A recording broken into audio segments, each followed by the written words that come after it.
Alright, here we go with another inbox review. This time it is the Superstones truck. I have two of these right now in progress. I actually have to get a grill for one of them or retrieve it. I thought it was the wrong grill. I thought it was a grill for something else and gave it away. That I might be able to get that grill back. Hope so. But I have one two-wheel drive lowered. I have another one that is I've lifted quite a bit, and I'm trying to think of what. And I have big wheels, or I have standard set of big off about like 44-inch tires on like 18-inch wheels for it. I'm not sure what color scheme to go with yet on that, but it is a big behemoth of a truck. Put a great big old engine in it. This one is I consulted with I'm not sure what color scheme yet. Actually, no, I take that back. I do know what I'm going to do with this. All of it. So the top is going to be an orange or a pearl orange, and the chassis is going to, and everything down below is going to be purple. You'll say, oh, orange and purple doesn't. Yes, actually, orange and purple does go together. Look at your color wheels. Orange and purple are beautiful. And it's going to be metallic purple. So,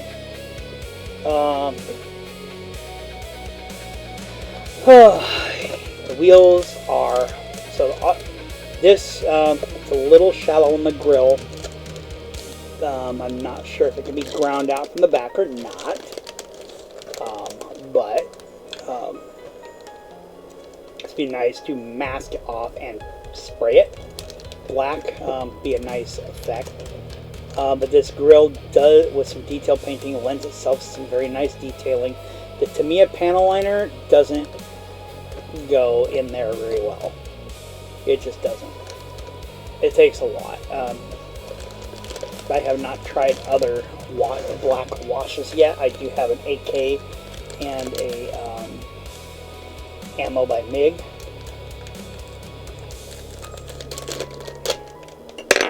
I will show you the wheels that I'm going to be, the wheels and tires I'm going to be using on this kit that I designed, and they are available for sale on the Colts 3D page.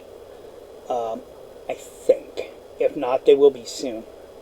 Those are the wagon wheels for it that came with it that you see on the box art. The taillights look good. They fit okay-ish. I know that. The bumpers look pretty good. Everything actually fits okay. It's not great, but considering,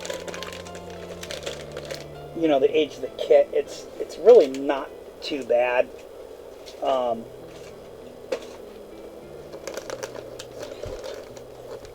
Here's the windows. They fit fine.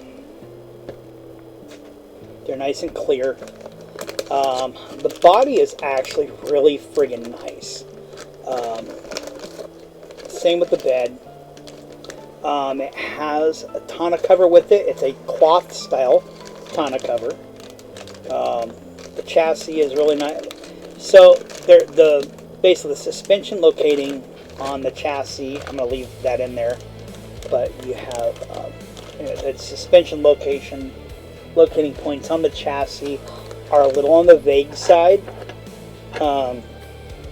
and getting the body parts and the interior and everything to line up on the chassis can be a bit of a challenge. They don't like to sit level with each other, so you may need to, before painting the chassis, you may need to get some like sheet stock if you want it to actually be level. You know, like the cab be level with the bed and all that, as well as inline all the body lines to match. You're probably going to want to actually use shim stock to shim up on the chassis for them. Otherwise, I can tell you right now, it's not going to work well at all if you don't. It might look a little more realistic because these trucks never sat very well on the chassis. So, but if you want a nicer looking model, that's what's going to happen. And this particular example, I'm going to be doing that too, actually, as well as the other one. but my lowered one, yeah, I'll probably do it for that too. The fidelity here is really nice. Everything goes together for the most part really good. There's a lot of extra detail. For the age of the kit, there's a lot of extra detail. There are some ejector pin marks here on the rails for under the bed underneath. These ones are nice and inside. Same here.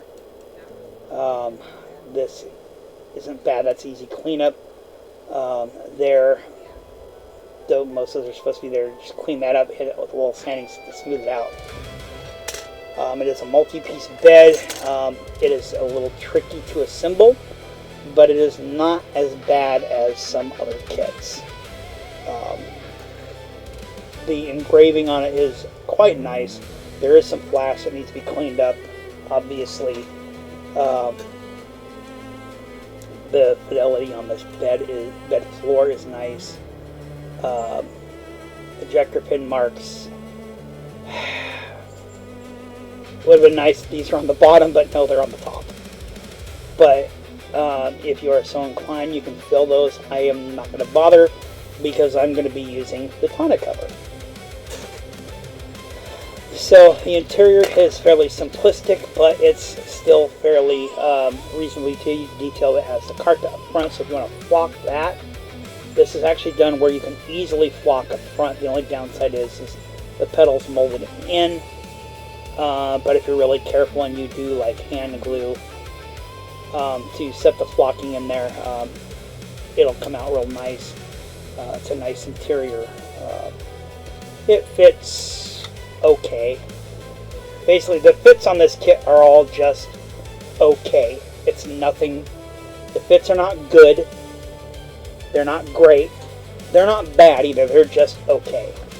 Alright, biggest bitch on the chassis other than flash, as you can see, and some ejector pin marks and spots that kind of suck.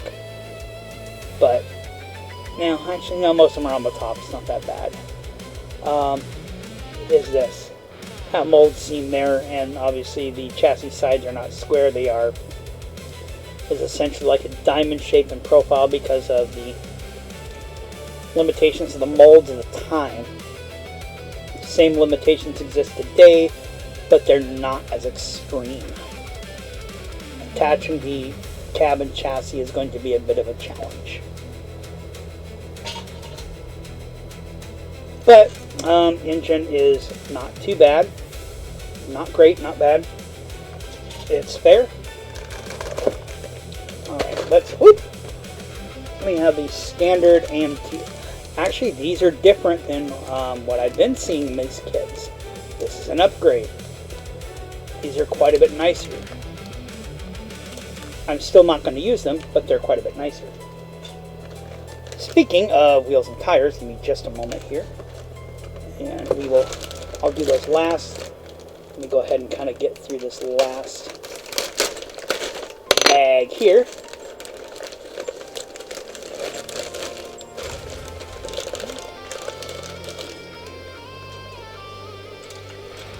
Alright, so we have a hole there, so if we want to, like put a supercharger on it or something, which there's not one in the kit, but I do have, some various stuff. I have some engines that might look good in here.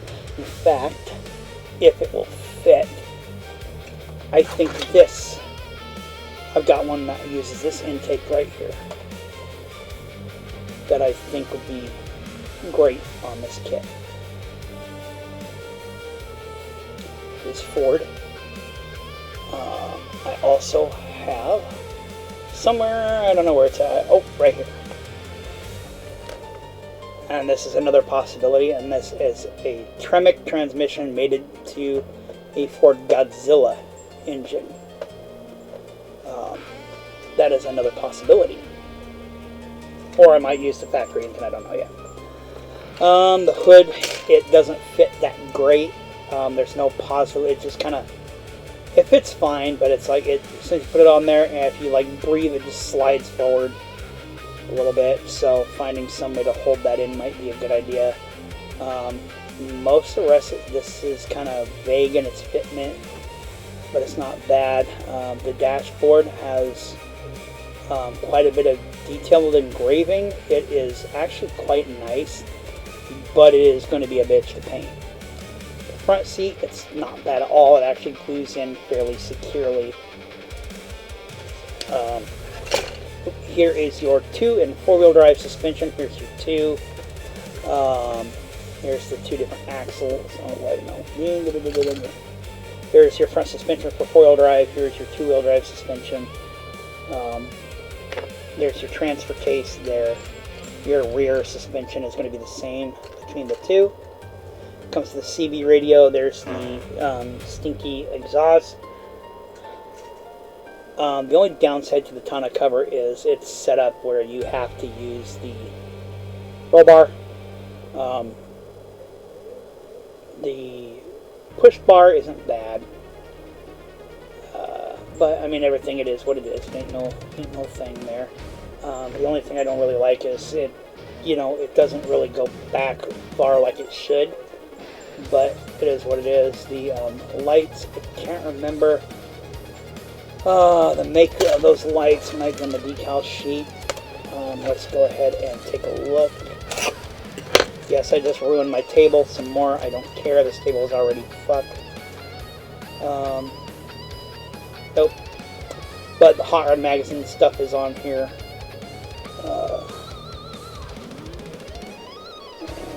It's got decals for the gauges. No idea what those lights are supposed to represent. Yeah, it is what it is. The instruction sheet is a little more simplified than the kit. The kit is not that simplified. The instruction sheet sucks. Getting a perfect match for the red is not going to be fun if you want to build it as a Super Stones. I thought about it. I'll probably buy another one and do it like that, but I'm not going to do the white. I'm going to do a dark charcoal gray metallic. I thought about doing that with this one and still do it with the lift and everything, like I'm putting, or my Pavement Princess wheels and tires. But overall, there's that. That's the setup. That's it. Simple instructions. The kit is a lot simpler than what it looks like. That's just, the fit is a little vague of stuff, but follow your own logical assembly instructions rather than following the kit instructions to a T. You'll be able to get everything fit together. If you put things together in a certain order, they'll fit together better than just kind of hoping you got it in the right spot. So use the right parts to locate other parts. If you follow the instructions exactly, things will not fit unless you get lucky. So the mirrors are actually quite nice, despite them being, there are ejector or sink marks that are really bad there. Definitely fix those. Now onto let me go ahead and put this stuff back in here, and then I will show you the wheels and tires that I have designed and that are going to be being used on this kit. Probably 99% chance. But you know what they say about best laid plans. That's best laid plans are, they don't last. Why? Just because they don't. You can chalk that up maybe to Murphy's Law. Alright, so there's all that stuff back in there. Now, wheels and tires. Where did I put them buggers? Here we go. So here are the wheels and tires for this that I'm going to be using probably here. My own design. I say Pavement Princess because they are a lower profile tire. I have a little bit of a... There we go. These are not painted, obviously. But these would be that metallic purple that I want to do the undercarriage in. As you can see, they are looking good. These are 6 lug pattern with beadlock ring. These are these are a good off-road tread, but they are a lower profile tire. They're you know, it's not a perfect tread. There's some gap in there, but again, these are designed to have an off-road look, but be for the street. You know, like a lot of these lifted trucks are, you know, all this high dollar stuff. Oh, it's an off-road truck, but it couldn't off-road to save its life, and they wouldn't take it off-road anyway because there might get a speck of dust on there. And that's fine. That's what this truck is going to be. It's going to be aesthetically looking like that, but not really capable of much of anything if it were real. But it's meant to look good. And so, again, nothing wrong with that. If that's what you want, just don't fake it. Anyway, if you like this video, please hit that like button, hit the subscribe, and please share it with all your friends. But beyond that, please go down and that box, type me a comment. Tell me how much you hate the idea. Tell me how much you love the idea. Just leave a comment. I want to thank you for watching. Have a great afternoon.